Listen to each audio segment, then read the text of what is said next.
Stars, what does that old rag, the Daily Mail, have to say about The Crown and its treatment of Prince Harry? Well, you're about to be disgusted. The headline reads, "What will the Netflix-loving Duke and Duchess of Despair say? In The Crown's grand finale, Harry is reduced to a leaf-smoking, bitter, hopeless also-ran, dressed as a World War II enemy, as Maureen Callahan reveals in her royally acerbic TV verdict. The Crown goes out with class and sass, giving us a dignified goodbye to the Queen while going all in on William versus Harry, reimagining Charles, Camilla, and a young Kate Middleton, lacing it all with the perfect amount of camp.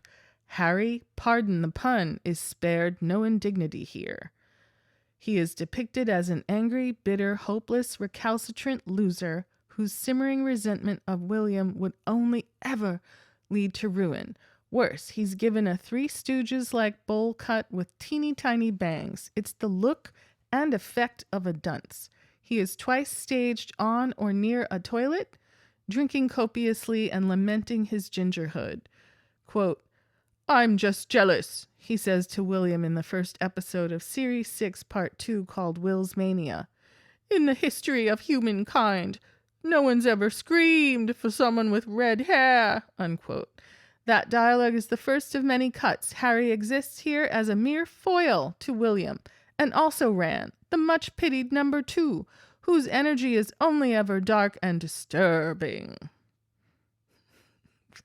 William tells the Queen, Imelda Staunton, that Harry is developing a problem with Leaf, while Harry gripes that Charles is threatening to force a day-long visit to a rehab facility. Harry agitated not by the implications, but by the optics and the media he calls effers. Every one of them, scum of the earth, unquote. Subtle. Harry's bitter words to William, "I know my job is to be the F-up in this family. I know my purpose in life. The screw up to make you look good. There's no need for a number 2 in this family except as entertainment. So it's Willie Goldstar, Harry Black Sheep. Willie Saint, Harry Sinner. Willie Solid, Harry Lost. Effing up. Oh, that's Harry Wales's job," unquote. One imagines the rage-fueled calls and texts emanating forthwith from House Sussex to Netflix, but the streamer has exacted its pound of flesh, and viewers will be thankful for it. And how satisfying that this coincides with a week in which The Hollywood Reporter named Harry and Meghan 2 of the year's, quote, biggest losers, and their charity, Archwell, recorded an $11 million slump in donations. "Be kind to Harry," the Queen tells William. "In many ways, it's harder being number 2 than number 1. Number 2 tends to go mad," William parries. "I was going to say, need extra care and attention," unquote. Ha! Such delicious exchanges aside of these final 6 episodes. Oh, only 6. Oh, I thought this was a hit series. Or is it propaganda? Of these 6 final episodes, be warned that numbers 2 and 4 are filler.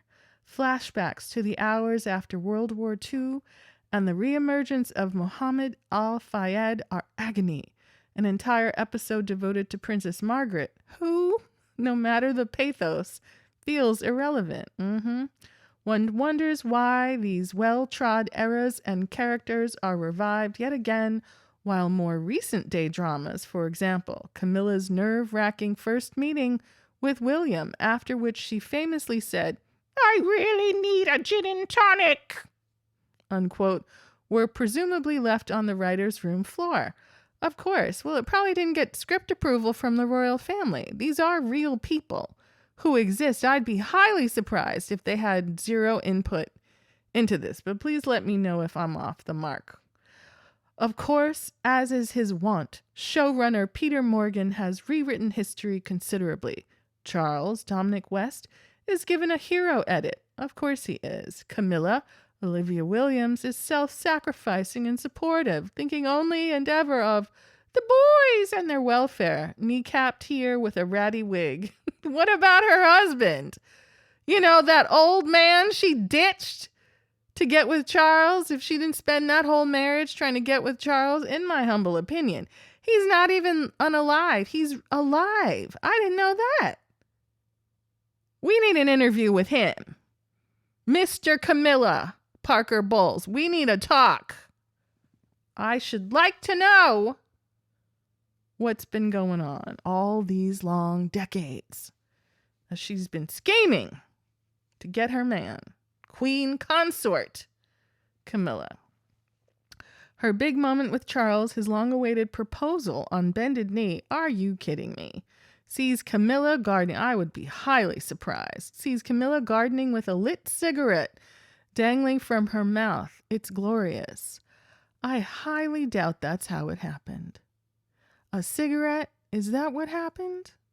Because we've certainly been wondering. It's a rough result. Carol Middleton, the actress, as with the actor playing William, a physical doppelganger, is depicted as a mildly pushy, well-meaning stage mom, less Kris Jenner than upper middle class driver. Dishy alleged details, however, of Carol's machinations to put her daughter in William's path, timing Kate's gap year to William's, having her joining the same South American expedition program, enrolling her in St. Andrews after William announced his plans to attend university there, are glossed over. The most we get is Kate telling her mother that she's, quote, worse than Jane Austen's Mrs. Bennet, unquote. As for Kate, well, Waity Katie is no more. Interesting. That was the main feature. This Kate Middleton is diffident and unimpressed by William, who pines for her from the beginning. Oh, come on.